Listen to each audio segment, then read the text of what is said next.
আজকে আপনাদের সামনে দুটি নারীর কাহিনী নিয়ে এসেছি।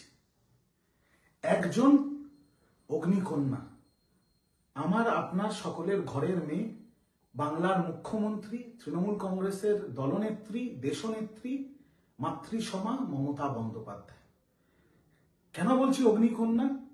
গতকাল সাধারণতন্ত্র দিবস, সন্ধ্যেবেলা পরম্পরায় অনুযায়ী রাজভবনে চায়ের আসর। প্রতি বছরই রাজ্যপাল চায়ের আসর করেন সাধারণতন্ত্র দিবসের দিন। মুখ্যমন্ত্রী যান, সাংবাদিকরা যান, ইত্যাদি ইত্যাদি, আরো অনেক লোকেরা যান। মুখ্যমন্ত্রী ঠিক একইভাবে পৌঁছলেন রাজভবন। পৌঁছে তিনি দেখলেন যে কলকাতা পুলিশের ব্যান্ডকে ঢুকতে দেওয়া হয়নি। বাংলার মুখ্যমন্ত্রী রাজভবনের গেটে দাঁড়িয়ে পড়লেন। তিনি সেখানে তার চিফ সেক্রেটারি, তার হোম সেক্রেটারি এবং ডিজিপি বেঙ্গলকে নিয়ে দাঁড়িয়ে থাকলেন যে যতক্ষণ না এদের ঢুকতে দেয়া হবে ততক্ষণ আমি ঢুকবো না। বিস্তারিত বলার আগে একটু ভিডিওটা দেখে নিন। But why? Instead of all government, we should like it to satisfy the central government, but this is under state government, the governor house. Please remember, you cannot neglect the Calcutta police and West Bengal police.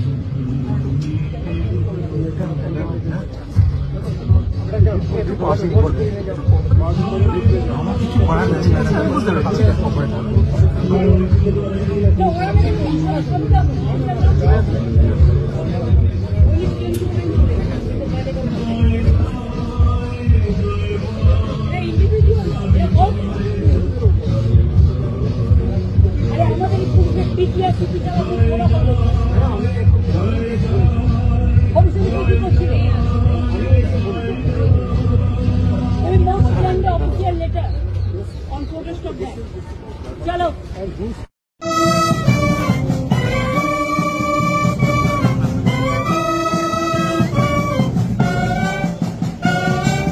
দেখলেন দিদিমণি পরিষ্কার বললে দিলেন রাজভবনের সব বড় বড় অফিসারদের যে বাংলার বুকে যে রাজভবন, যেখানে রাজ্যপাল থাকেন, সেটা রাজ্য সরকারের অধীনে পড়ে।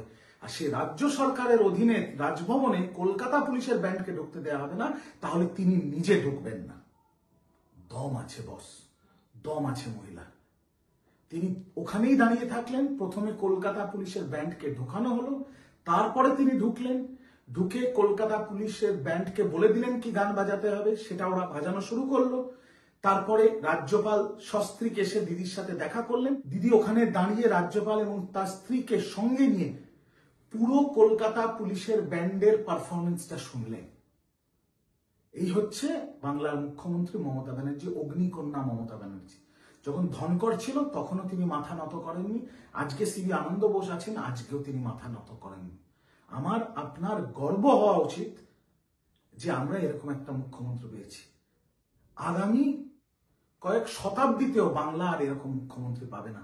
এটা আমাদের গর্ব, বাঙালির গর্ব, বাংলার গর্ব, যে আমাদের মুখ্যমন্ত্রী আমাদের ঘরের মেয়ে, অগ্নিকন্যা। এটা একটা ব্র্যান্ড, এটা একটা আবেগ। মমতা ব্যানার্জির কোনো বিকল্প নেই, কোনো বিকল্প নেই, কোনো বিকল্প নেই। এবার আরেকজন মহিলার কাহিনী আপনাকে বলি। অভয়ার মা। একদিকে অগ্নিকন্যা মমতা বন্দ্যোপাধ্যায় বাংলার জন্য প্রতিবাদ করছেন, বাংলার জন্য লড়াই করছেন। আরেকদিকে অভয়ার মা হাইকোর্টে দাঁড়িয়ে, যেখানে রাজ্য সরকার বলছে অভয়ার ধর্ষণ এবং খুনির যে দোষী সাব্যস্ত হয়েছে তথ্য প্রমাণের ভিত্তিতে, সেই সঞ্জয় রায়ের ফাঁসি চাই। সিবিআই চাপের মুখে পড়ে বলছে সঞ্জয় রায়ের ফাঁসি চাই। অভয়ার বাবাকে বগল দাবা করে অভয়ার মা হাইকোর্টে দাঁড়িয়ে বলছে আমরা সঞ্জয় রায়ের ফাঁসি চাই না। আগে এই ভিডিওটা দেখুন, তারপর বিস্তারিত আসছে। তার কারণ আমি ওনাদের সাথে অনেকবার কথা বলেছি, যিনি বাবা মা আছেন ভিকটিমের, ওনাদের বক্তব্য যে ওনার মেয়ের প্রাণ গেছে মানেই যে বাকি যারা দোষী তাদেরকে প্রাণহানির শাস্তি দিতে হবে, সেটা ওনারা চান না। ওনারা চান সর্বোচ্চ শাস্তি যেটা কোর্ট মনে করেছে দিয়েছে সেই শাস্তি যাতে কায়েম থাকে, এবং বাকি যারা আছে অ্যাকিউজ, যাদের চার্জশিট এখনো জমা পড়েনি, সেটা যেন খুব তাড়াতাড়ি পড়ে এবং ট্রায়াল শুরু হয়। দেখলেন ভিডিওটা? অভয়ার মা বাবার আইনজীবী কি বলছে? তারা ফাঁসি চাইছে না। ভাবা যায়? আমি কিচ্ছু মন্তব্য করব না। আপনারা যারা আমার দর্শক, আপনারা যারা আমার ইউটিউব চ্যানেল দেখেন, আপনারা বলুন তো, কোন মানুষ তার পরিচিত পরিজন প্রিয়জন কারুর সাথে যদি এরকম একটা নৃশংস ঘটনা ঘটায় কোনো নরপিশাচ, যে একটা বাচ্চা মেয়েকে তার কর্মক্ষেত্রে চাকরিরত অবস্থায় কামড়ে খিঁচে ধর্ষণ করে গলা টিপে যদি খুন করে, তাহলে মানুষ কি চায়? মানুষ কি চাইবে? এবার ধরে নিন যদি সেই মেয়েটি আপনার সন্তান হন, আপনি কি চাইবেন? আপনি তো চাইবেন শ্যামবাজার 5 মাথার মোড়ে যাতে ওকে, যে অপরাধী তাকে গুলি করে মারা হয়। আপনি তো চাইবেন যে ধর্মতলার 5 মাথার মোড়ে সারা বাংলাকে ডেকে ওকে ফাঁসি দিতে হবে। আর এখানে অভয়ার মা বাবা বলছে আমরা সঞ্জয়ের ফাঁসি চাই না। আমার ঘেন্না লাগে এদের দেখলে। আজকে আমি বুঝতে পারলাম কেন সোহিনী সেদিন বলেছিল আমি এই দেশে মা হতে চাই না। কারণ এরকম মা বাবা যদি থাকে তাহলে মা বাবা না হওয়াই বেটার। আমি মনে প্রাণে চাই আর প্রার্থনা করি অভয়া যাতে তার আত্মার শান্তি পায়। আর অভয়াকে যদি আবার জন্ম নিতে হয়, অন্তত এদের ঘরে যেন আর জন্ম নিতে না হয়। ছি ছি ছি ছি ছি, এরা মা বাবা, এদের তার সন্তান, তার একমাত্র সন্তানের ধর্ষক এবং খুনির প্রতি এদের যা সহানুভূতি, সেটা দেখে তো মানে আমি বিস্মিত। এরা এখন বাম অতি বাম নেতাদের মুখপাত্র হয়ে গেছে। আমি যেমন তৃণমূলের মুখপাত্র, এরা বাম অতি বামের মুখপাত্র হয়ে গেছে। হয়তো 26 একটা টিকিট বাগাতে হবে। আর মানে নিজের সন্তানের ধর্ষক এবং খুনির প্রতি এত পেয়ার, মানে আগামী দিনে হয়তো প্রেসিডেন্সি জেলে গিয়ে বলবে ঠান্ডা পড়েছে বাবা সঞ্জয়, তোমার জন্য 2টো কম্বল আর সোয়েটার নিয়ে এলাম। তারপরে কি বলবো, ও বাবা সঞ্জয় তোমার শরীরটা তো ভেঙে গেছে, একটু ফল নিয়ে এলাম জুস করে খাবে। এই তো বাকি আছে। আর ছি ছি ছি ছি ছি ছি ছি ছি ছি।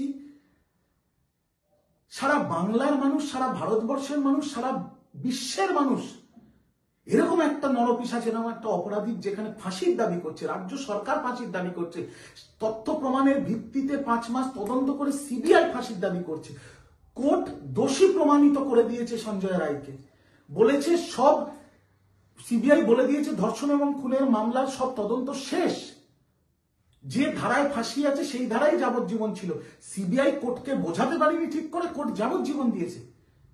কিন্তু যার সন্তানের সাথে এরকম একটা কাণ্ড ঘটেছে, তারা হাইকোর্টে দাঁড়িয়ে বলছে আমি ফাঁসি চাই না। সেই দিন দূর নয় যেদিন এরাই বলবে তাদের বাড়ির অন্য কোনো মেয়ের সাথে হয়তো সঞ্জয়ের সম্বন্ধ দেবে। ছি ছি ছি ছি ছি, আমার ঘেন্না লাগে এই অভয়ার মা বাবাকে দেখলে। এখন বিশ্বাস করুন ঘেন্না লাগে। আজকে এইটুকুই, আর বেশি বলবো না, এরপরে মুখ খারাপ হয়ে যাবে। সাথে থাকবেন, পাশে থাকবেন, আশীর্বাদ যেরকম ভাবে করছেন আশীর্বাদ করবেন, আর সবাইকে দিয়ে একটু সাবস্ক্রাইব করিয়ে দেবেন চ্যানেলটাকে। ধন্যবাদ, ভালো থাকবেন, সুস্থ থাকবেন। দেশনেত্রী মমতা বন্দ্যোপাধ্যায় জিন্দাবাদ। দলের সেনাপতি ছাত্র যুব নয়নমণি আমার লিডার অভিষেক বন্দ্যোপাধ্যায় জিন্দাবাদ। জয় হিন্দ, জয় বাংলা।